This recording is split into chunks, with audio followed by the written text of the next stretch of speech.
Sweetbitter by Stephanie Danler. Eros, once again, limb loosener whirls me. Sweetbitter, impossible to fight off. Creatures stealing up. Sappho, translated by Anne Carson. Eros the Bittersweet.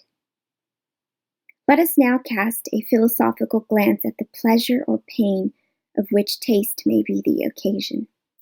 Verlat Savarin, translated by Anne Drayton, The Physiology of Taste. Summer. Chapter 1. You will develop a palate. A palate is a spot on your tongue where you remember, where you assign words to the textures of taste. Eating becomes a discipline, language obsessed. You will never simply eat food again. I don't know what it is exactly, being a server. It's a job, certainly, but not exclusively. There is a transparency to it, an occupation stripped of the usual ambitions. One doesn't move up or down. One waits. You are a waiter. It is fast money, loose, slippery bills that inflate and disappear over the course of an evening. It can be a means to those with concrete ends and unwavering vision. I grasped most of that easily enough when I was hired at the restaurant at 22. Some of it was a draw, the money, the sense of safety that came from having a place to wait. What I didn't see was that the time had severe brackets around it. Within those brackets, nothing else existed. Outside of them, all you could remember was the blur of a momentary madness. 90% of us wouldn't even put it on a resume. We might mention it as a tossed-off reference to our moral rigor, a badge of a certain kind of misery, like enduring earthquakes or spending time in the army. It was so finite. I came here in a car, like everybody else. In a car filled with shit I thought meant something, and shortly therefore tossed on the street. DVDs, soon to be irrelevant. A box of digital and film cameras for still latent photography talent. A copy of On the Road that I couldn't finish. And a Swedish modern lamp from Walmart. It was a long, dark drive from a place so small you couldn't find it on a generous map. Does anyone come to New York clean? I'm afraid not. But crossing the Hudson, I thought of crossing Leith, milky river of forgetting. I forgot that I had a mother who drove away before I could open my eyes, and a father who moved invisibly through the rooms of our house. I forgot the parade of people in my life as thin as mesh screens who couldn't catch whatever it was I wanted to say to them. And I forgot how I drove down dirt roads between desiccated fields under an oppressive guard of stars and felt nothing. Yes, I'd come to escape, but from what? The twin pillars of football and church. The low-faded homes on childless cul-de-sacs. Mornings of the Gazette and boxed donuts. The sedated, sentimental middle of it. It didn't matter. I would never know exactly, for my life, like most, moved only imperceptibly and definitively forward. Let's say I was born in late June of 2016 when I came over the George Washington Bridge at 7 a.m., with the sun circulating and dawning, the sky full of sharp corners of light before the exhaust rose, before the heat gridlocked in, windows unrolled, radio turned up to some impossibly hopeful pop song, open, open, open. Sour. All the puckering citrus juices, the thin-skinned Mayer lemons, knobbed kafars, astringent yogurts and vinegars. Lemons resting in pint containers at all the cook's sides. Chef yelled, "This needs acid," and they eviscerated lemons, leaving the caressing sting of food that's alive. I didn't know about the toll booths. I didn't know, I said to the toll booth lady. Can't I squeeze through this one time? The woman in the booth was as unmoved as an obelisk. The driver in the car behind me started honking, and then the driver behind him, until I wanted to duck under the steering wheel. She directed me to the side where I reversed, turned, and found myself facing the direction from which I had just come. I pulled off into a maze of industrial streets, each one more misleading than the next. It was irrational, but I was terrified of not being able to find an ATM and having to go all the way back. I pulled into a Dunkin' Donuts. I took out $20 and looked at my remaining balance, $146. I used the restroom and rinsed off my face. Almost, I said to my strained face in the mirror. Can I get a large iced hazelnut coffee? I asked. The man wheezing behind the counter masticated me with his eyes. You're back. He handed me the change. Excuse me? You were in here yesterday. You got that same coffee. No, I did not. I shook my head for emphasis. I imagined myself getting out of the car yesterday, tomorrow, and every day of my new life, pulling into the Dunkin' Donuts in motherfucking New Jersey and ordering that coffee. I felt sick. I didn't, I said again, still shaking my head.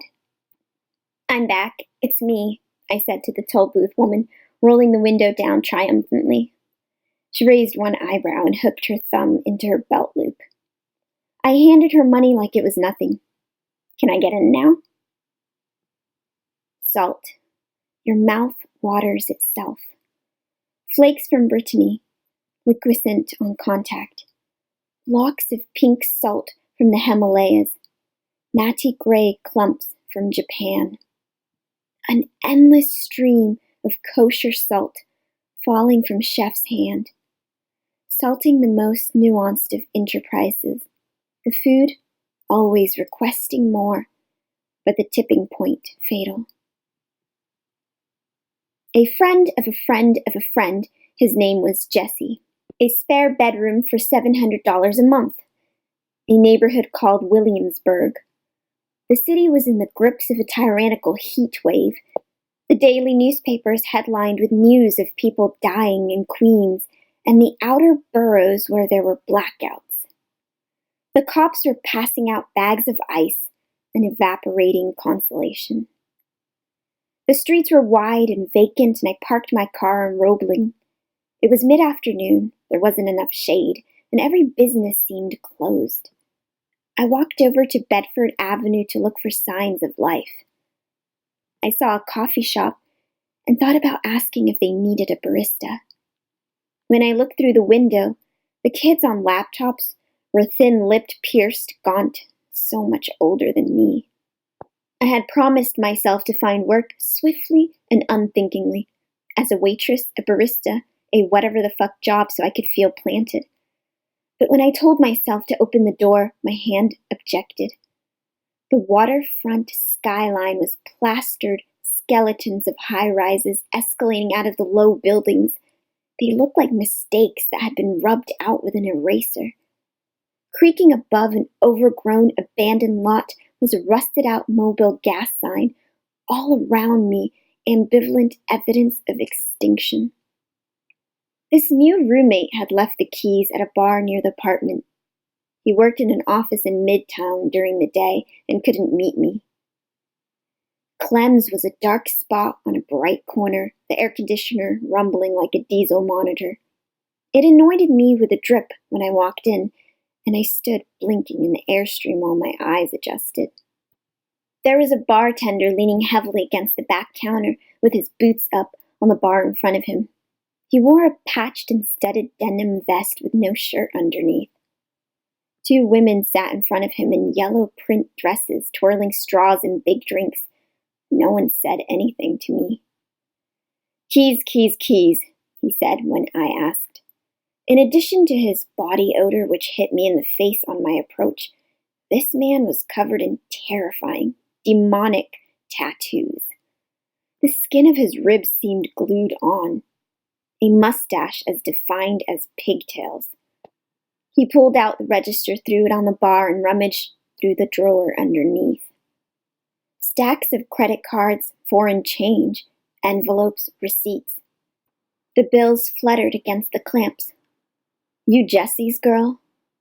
"Huh," one of the women said from down the bar. She pressed her drink onto her forehead and rolled it back and forth. That was funny. "It's South 2nd and Rebling," I said. "Am I a fucking real estate agent?" He threw a handful of keys with plastic-colored tags at me. "Oh, don't scare her," the second woman said. They didn't look like sisters exactly, but they were both fleshy, rising out of their halter necklines like figureheads on the prow of a ship. One was blonde, the other brunette, and now that I was looking, their dresses were definitely identical. They murmured inside jokes to each other. How am I going to live here, I wondered. Someone is going to have to change them or me. I found the keys marked 220 Rebling. The bartender ducked down.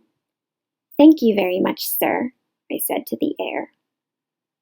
"Oh, no problem, madam," he said, popping up and batting his eyes at me. He opened a can of beer, pushed his mustache up, and ran his tongue around it while looking at me. "Okay," I said, backing away. "Well, maybe I'll come in again for, a drink." "I'll be here with the bells on," he said, turning his back on me. His stench lingered. Just before I stepped out into the heat, I heard one of the women say, "Oh, God." And then, from that bartender, "There goes the fucking neighborhood." Sweet, granular, powdered, brown, slow like honey or molasses. The mouth coating sugars in milk. Once, when we were wild, sugar intoxicated us, the first narcotic we craved and languished in.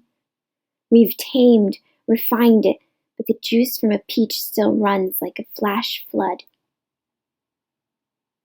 I don't remember why I went to that restaurant first. I do remember, in perfect detail, that stretch of 16th Street that gave away so little, the impersonal, mid-century teal of coffee shop, the battalion of dumpsters between us and Blue Water Grill, the bodega with 2 small card tables where they let you drink beer, always uniformed servers buying Altoids and energy drinks, the alley where the cooks lined up to smoke cigarettes between services, the recesses of the alley where they smoked pot and kicked at the rats tearing through the trash. And just beyond our line of vision, we could sense the outlines of the scrawny park. What did the owner gaze at when he built it? The future. When I got there, they told me a lot of stories. Nobody went to Union Square in the 80s, they said. Only a few of the publishing houses had moved down there. That city had been replaced by another city. The Whole Foods, the Barnes & Noble, the Best Buy, they got stacked right on top of it. In Rome, they dug for a subway and found whole civilizations. With all the artists, the politicians, the tailors, the hairdressers, the bartenders. If you dug right here on 16th Street, you'd find us, younger, in all the stale haunts, and all the old bums in the park, younger too. What did those original servers see when they went to the first interviews in 1985? A tavern, a grill, a bistro, a mess of Italy, France, and some burgeoning American cuisine that nobody really believed in yet. A hodgepodge that shouldn't have worked. When I asked them what they saw, they said he'd built a kind of restaurant that hadn't been there before. They all said that when they walked in, it felt like coming home. Bitter. Always a bit unanticipated. Coffee, chocolate, rosemary. citrus rinds, wine. Once, when we were wild, it told us about poison. The mouth still hesitates at each new encounter. We urge it forward, say, adapt. Now enjoy it. I smiled too much. At the end of the interview, the corners of my mouth ached like stakes in a tent. I wore a black sundress and a pilled cardigan, which was the most conservative and professional thing I owned. I had a handful of resumes folded up in my purse and my loose plan, if that's even the right word for the hesitant brand of instinct I forced myself to follow with a sense of doom, was to walk into restaurants until I got hired. When I asked my roommate where I should look for a job, he said the best restaurant in New York City was in Union Square. Within a minute of getting off the train, I developed giant, wet half-moons of sweat in the cardigan, but the top of my dress was too revealing to remove it. "Why did you choose New York?" asked Howard, the general manager. "I thought you were going to ask me why I chose this restaurant," I said. "Let's start with New York." I knew from books, movies, and Sex and the City how I was supposed to answer. "I've always dreamed of living here," they say. They stress the word dreamed, lengthen it to make it sound true. I knew so many said it. I came here to be a singer, dancer, actress, photographer, painter. In finance, fashion, publishing. I came here to be powerful, beautiful, wealthy. They always seem to mean I'm stopping here to become someone else. I said, it really didn't feel like a choice. Where else is there to go? "Ah," he said, "it's a bit of a calling, isn't it?" That's all. Ah. And I felt like he understood that I didn't have endless options, that there was only one place large enough to hold so much unbridled, unfocused desire. Ah. Maybe he knew how I fantasized about living a 24-hour life. Maybe he knew how bored I had been up until now. Howard was in his late 40s with a cultivated square face. His hair receded finely, emphasizing bulging eyes that told me he didn't need much sleep. He stood squarely on athletic legs, balancing a prominent belly. Judicious eyes, I thought, as he tapped his fingers on the white tablecloth and assessed me. "You have nice nails," I said, looking at his hands. "It's part of the job," he said, unswayed. "Tell me what you know about wine."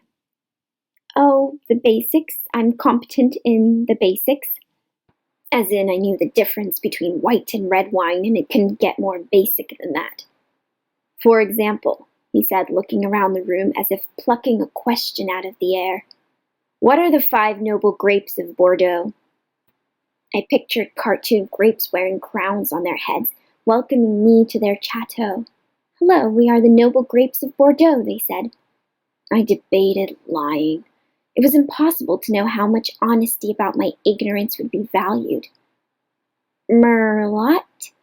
"Yes," he said. "That's one." "Carbonet?" "I'm sorry, I don't really drink Bordeaux." He seemed sympathetic. "Of course, it's a bit above the average price point." "Yep," I nodded. "That's totally it."